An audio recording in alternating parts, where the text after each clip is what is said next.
विराज ने जानवी के हाथ से वो छोटा टॉवेल लिया और तुरंत ही अपना मुंह खोलते हुए थैंक यू बोलने लगा।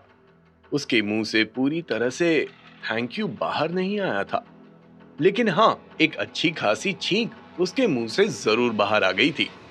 आछू! बेवकूफ, तुम्हें सर्दी लग गई है। जैसे ही विराज के मुंह से वो छींक बाहर आई, वैसे ही जानवी ने अंदाजा लगा लिया था कि विराज को ठंडी लग गई है। लेकिन विराज इतनी आसानी से ये बात कहाँ मानने वाला था। तुरंत ही अपना हाथ हिलाते हुए उसने जानवी से कहा, अरे नहीं नहीं, मैं एकदम ठीक हूं। अच्छू! ये लो। अंत में एक और छींक के साथ विराज ने जानवी का स्वागत किया। भले ही विराज ये दर्शा रहा था कि वो एकदम ठीक है, लेकिन जानवी को पता था कि वो ठीक नहीं है। और विराज को इस तरह से देखकर जानवी को काफी बुरा लग रहा था। जानवी ने तो विराज से मजाक किया था। उसने एक्सपेक्ट नहीं किया था कि विराज उस मजाक को सीरियसली ले लेगा।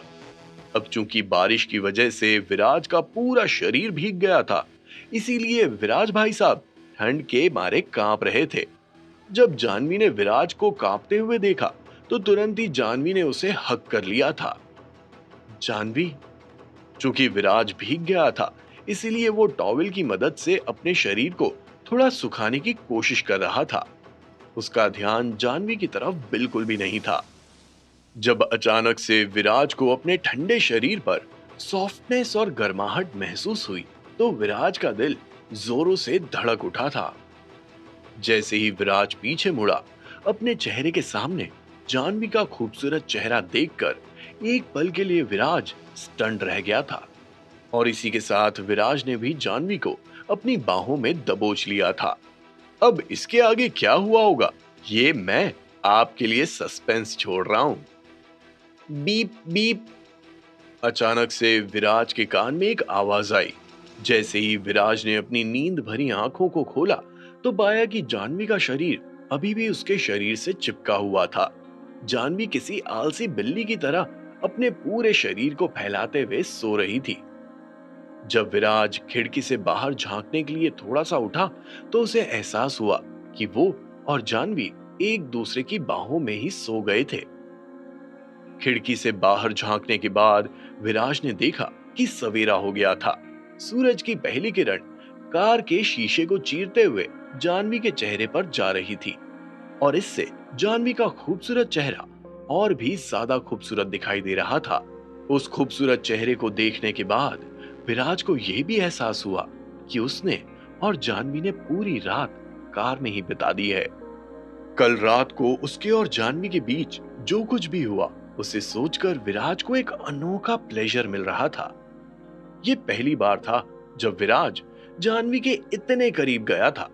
हालांकि उन दोनों के बीच में सिर्फ एक किस ही हुआ, लेकिन वो भी विराज के लिए किसी 100 करोड़ की लॉटरी से कम नहीं था। और विराज तो उतने में ही बहुत खुश था। विराज, विराज, हम कहां पर हैं? अभी विराज अपने ही ख्यालों में खोया हुआ था कि तभी अचानक से उसके कान में एक आवाज आई। जब विराज ने देखा कि जानवी ने अपनी आंखें खोल ली है, तो तुरंत ही विराज ने मुस्कुराते हुए जवाब दिया, हम कार में हैं। कल रात को बहुत बारिश हुई थी, तो हम यहीं सो गए। जब विराज के मुंह से जानवी ने यह सुना, तभी जानवी को कल रात का इंसिडेंट याद आया, वरना वो तो अपने दिमाग के किसी कोने में कल रात को भूल ही चुकी थी। जानवी ने अपने शरीर की अकड़न को मिटाने की कोशिश की, तो उसे एहसास हुआ कि उसके कपड़े थोड़े मेसी कंडीशन में हैं। ध्यान से देखने पर जानवी को पता चला कि उसके कपड़े पूरी तरह से उसके शरीर पर नहीं थे। ये देखकर जानवी का चेहरा अचानक से लाल हो गया था। जानवी के क्यूट लुक को देखकर विराज के चेहरे पर मुस्कान आ गई थी। विराज ने जानवी की नाक को हल्का सा खींचते हुए कहा, कोई बात नहीं, रुको, मैं तुम्हारी मदद करता हूँ। जल्दी से अपने कपड़े ठीक कर लो। कल रात के क्लोज कांटेक्ट के बाद जानवी और विराज का रिलेशनशिप उन दोनों को काफी क्लोज ले आया था। Beep beep! एक बार फिर से विराज को खिड़की के बाहर से किसी गाड़ी के हॉर्न की आवाज आई, लेकिन इस बार वो आवाज लगातार आने लगी थी। Beep beep beep beep! लगातार आ रही आवाज को सुनकर विराज एकाएक चौंका और तुरंत ही उसने खिड़की से बाहर झांक कर देखा। उसने देखा कि जानवी की कार के ठीक आगे एक ग्रैंड रोवर खड़ी थी, जिसे उस पार्किंग स्पॉट से बाहर निकलना था। लेकिन जानवी की कार उस कार के इतना करीब थी कि उस कार को वहां से कट मारने की जगह ही नहीं मिल पा रही थी। ये वही ग्रैंड रोवर थी जो लगातार हॉर्न बजा रही थी। ये देखकर तुरंत ही विराज ने जानवी की कार का शीशा नीचे किया और अपना आधा मुंह बाहर निकालते हुए बोला, I am sorry, please 1 minute रुकिए, मैं अभी बैग लेता हूँ। एक तरफ विराज माफी मांगते हुए अपनी बात सामने रख रहा था, तो दूसरी तरफ अचानक से ग्रैंड रोवर का दरवाजा खुला और एक जवान लड़की जिसने सनग्लासेस पहने हुए थे, वो कार से बाहर निकली।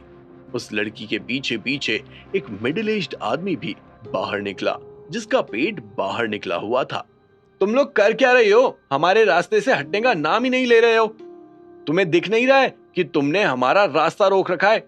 कितनी बार हम ऐसे ही हॉर्न बजाएंगे?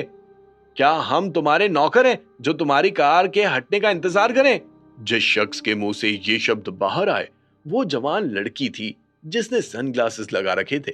उसकी आवाज बहुत ही तीखी थी। अगर वो इसी तरह लगातार बोलती रहेगी तो किसी का भी सर दुखने लगेगा। अब सोच लीजिए कि उसकी आवाज कैसी होगी। जैसे ही विराज ने उस लड़की के मुंह से निकले वो शब्द सुने, वैसे ही विराज की दोनों बोहें ऊपर की ओर उठ गई थी। वैसे उस लड़की की ये प्रॉब्लम सही थी, लेकिन अगर वो यही सब तमीज के साथ कहती तो विराज उसे आसानी से छोड़ देता। लेकिन जिस तरह से उस लड़की ने विराज से बात की, वो वाकई में काफी रूड था और विराज को भी अब उसके साथ पोलाइट होने की जरूरत नहीं थी। उसी समय विराज ने नोटिस किया कि जानवी अचानक से सीट से गायब हो गई है। एक तरफ उस औरत की बदतमीजी और दूसरी तरफ अचानक से जानवी का दिखाई नहीं देना, विराज का तो सर ही घूम गया था। तभी विराज को याद आया कि जानवी को अपने कपड़े सेट करने थे और इसी वजह से शायद वो सीट के नीचे है। और हाँ, जानवी ऑकवर्ड स्माइल के साथ सीट के नीचे अपने कपड़ों को ठीक कर रही थी। जानवी को देखने के बाद विराज की जान में जान आई और वो तुरंत ही फ्रंट सीट पर जाने लगा, जिससे कार को साइड में कर सके। लेकिन इससे पहले कि विराज अपना कोई मूव चल पाता, अचानक से विराज को कार के शीशे पर एक दस्तक सुनाई दी। जैसे ही विराज ने अपना सर ऊपर उठाते हुए शीशे की तरफ देखा, तो पाया कि वो मोटा पेट वाला आदमी विराज को कठोर नजरों से देख रहा था। उस मोटे आदमी को देखकर विराज ने तुरंत ही खिड़की का शीशा नीचे किया। लेकिन इससे पहले कि विराज कुछ बोल पाता, उस आदमी ने ही अपना मुंह खोलते हुए कहा, ओए लड़के, क्या तू बाहर का है क्या? क्या तुझे सुनाई नहीं दे रहा है जो मैं बोल रहा हूँ? सर, मुझे पता है कि मेरी कार ने आपकी कार का रास्ता रोका है और मैं उसके लिए मैडम से ऑलरेडी माफी मांग चुका हूँ। अब आपको बार बार मुझे कोसने की या फिर बदतमीजी से बात करने की कोई जरूरत नहीं है, वरना फिर आपको उसकी भारी कीमत चुकानी पड़ सकती है। विराज ने भी कड़क अंदाज में उस तोंदले को जवाब दे दिया था। जैसे ही उस मोटे आदमी ने विराज के मुंह से ये सुना, वैसे ही उसकी आंखें लटक के बाहर निकल आई थी। उसने एक्सपेक्ट नहीं किया था कि विराज उसे कुछ इस तरह का जवाब देगा। तुरंत ही उस आदमी ने विराज की तरफ इशारा करते हुए कहा, मुझे भारी कीमत चुकानी पड़ेगी। साले कमीने, तू खुद तो लॉर्ड वीगो में घूम रहा है और मुझसे ग्रैंड रोवर के मालिक से पंगा ले रहा है। क्या तू जानता भी है कि मैं कौन हूं? थारा भाई जोगिंदर ऐसी 10 ग्रैंड रोवर खरीद सकता है। ये बोलते हुए उस मोटे आदमी ने जोर से अपना हाथ जानवी की कार के शीशे पर मारा और इस हरकत ने विराज को बौखला के रख दिया था। हो गया तुम्हारा? ये बोलते हुए तुरंत ही विराज जानवी की कार से बाहर निकला। जब उस मोटे आदमी ने देखा कि विराज कार से बाहर आ रहा है, तो तुरंत ही वो 2 कदम पीछे की ओर बढ़ गया था। ओए लड़के, मेरा पहले भी कई भिखारियों से पाला पड़ा है, लेकिन मैंने तेरे जैसा भिखारी पहले कभी नहीं देखा जो लॉर्ड वीगो में बैठकर इतना उछल रहा है। उस मोटे आदमी के मुंह से निकले शब्दों को सुनकर साफ पता चल रहा था कि उसकी टोन बहुत ही ज्यादा एरोगेंट थी। उस मोटे इंसान की हरकत ने विराज को गुस्से में लाल पीला कर दिया था और विराज उससे लड़ने के लिए भी तैयार था। विराज को अपनी परवाह नहीं थी, लेकिन जानवी की परवाह जरूर थी। कल की रात जानवी और विराज के लिए एक अनोखी रात थी। और विराज कोई भी अनवांटेड पंगा करते हुए उस रात के मोमेंट्स को खराब नहीं करना चाहता था। विराज, तुम्हें अपने आप को उस आदमी की तरह नीचे गिराने की कोई जरूरत नहीं है। फिर उसमें और तुम में क्या ही फर्क रह जाएगा। अभी विराज उस मोटे आदमी से आर्ग्यू करने के लिए आगे बढ़ ही रहा था कि तभी अचानक से जानवी पीछे से आई और उसने विराज का हाथ पकड़ते हुए उसे वापस कार में बैठा दिया था। विराज का खून गर्म था, लेकिन उसने शांति से जानवी की बात सुनी तो तुरंत ही अपना सर हिला दिया था। विराज को समझ आ गया था कि उसे इंपल्सिव होने की कोई जरूरत नहीं है, क्योंकि इंपल्सिवनेस एक कीमत के साथ आती है। लेकिन एक चीज थी जिसके लिए विराज बहुत ही ज्यादा हेल्पलेस फील कर रहा था, और वो ये कि विराज कोई भी ट्रबल नहीं चाहता था या फिर ट्रबल से बचने की कोशिश कर रहा था, लेकिन ट्रबल खुद विराज का पता जानकर उसके पास पहुंच गया था। और इसी बात से विराज बहुत परेशान था। जब जानवी विराज को वो सब समझा रही थी, तब वो मोटा आदमी घूरते हुए जानवी को ही देख रहा था। उस मोटे आदमी की बड़ी बड़ी आंखें जानवी के पूरे बदन पर रेंग रही थी। जब जानवी की नजर उस मोटे आदमी पर पड़ी तो उसके चेहरे पर मुस्कान आ गई थी और तुरंत ही उसने अपना मुंह खोलते हुए कहा, ओह, तुम्हें मेरे बारे में ऐसा सोचने की जरूरत नहीं है ब्यूटीफुल। तुम इस गरीब के साथ कैसे रह सकती हो? ये गरीब तुम्हें क्या ही दे सकता है? क्या ये गरीब तुम्हें कुछ दे भी रहा है या फिर सिर्फ तुमसे ले रहा है? प्यार वाकई में अंधा होता है। हे भगवान, ये कैसी जोड़ी बनाई, एक भिखारी तो दूसरी अप्सरा। उस मोटे आदमी की इस परफॉर्मेंस को देखकर विराज गुस्से से चूर हो गया था।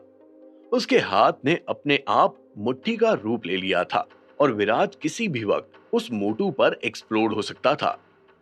जब उस मोटे आदमी ने देखा कि विराज पूरी तरह से फाइट करने के लिए तैयार हो गया है, तो उसके चेहरे पर घमंड वाली मुस्कान आ गई थी। तुरंत ही उस आदमी ने विराज को नीचा दिखाते हुए कहा, ओए लड़के, क्या तू मुझे मारना चाहता है? तू जानता भी है कि मैं कौन हूँ? थारा भाई जोगिंदर। तुझे पहले ही बता देता हूँ, पूरे शहर में किसी की भी औकात नहीं है जो मुझे प्रोवोक करे, और तेरे जैसा भिखारी तो मेरी आंखों में बस एक चींटी के बराबर है। विराज को नीचा दिखाने के बाद उस मोटे आदमी का ध्यान तुरंत ही जानवी पर गया, जो कार में बैठी थी और थोड़ी घबराई हुई दिखाई दे रही थी। तुरंत ही उस मोटे आदमी ने जानवी से कहा, हे ब्यूटीफुल, तुम मेरे साथ क्यों नहीं चलती हो? मैं तुम्हें खिलाऊंगा पिलाऊंगा, सारे मजे करवाऊंगा। हाँ, मैं उम्र में तुमसे थोड़ा बड़ा हूं, लेकिन मैं बहुत स्ट्रांग हूं। वो तो तुम्हें रात को बिस्तर में। इससे पहले कि वो मोटा आदमी अपनी पूरी बात कह पाता, अचानक से एक सटाक की आवाज आई। जब वो मोटा आदमी जानवी से वल्गर बातें कर रहा था, तो विराज ने अचानक से कार का दरवाजा खोला और बाहर कूदते हुए उस मोटे आदमी के चेहरे पर एक जोरदार तमाचा जड़ दिया था। शायद उस मोटे आदमी को विराज की तरफ से इस हरकत की उम्मीद नहीं थी। वो सटाक की आवाज ही इतनी पावरफुल थी कि जानवी के होश उड़ गए थे। सोचिए उस मोटे आदमी का क्या हाल हुआ होगा। विराज के एक थप्पड़ ने ही उसे जमीन पर गिरा दिया था। कौन था वो मोटा आदमी? थारा भाई जोगिंदर की मुंबई शहर में क्या औकात थी? आगे क्या होगा? क्या विराज और उस मोटे आदमी के बीच में लड़ाई होने वाली थी? क्या वो मोटा आदमी शरीर से नहीं बल्कि कनेक्शन के पावर में विराज से ज्यादा बड़ा था? या फिर इस बार भी विराज सभी पर भारी पड़ेगा? क्या विराज अभी भी लोगों से दुश्मनी ले रहा था और अपने लिए दुश्मन की फौज खड़ी कर रहा था? जानने के लिए सुनिए cash on my mind, only on pocket FM.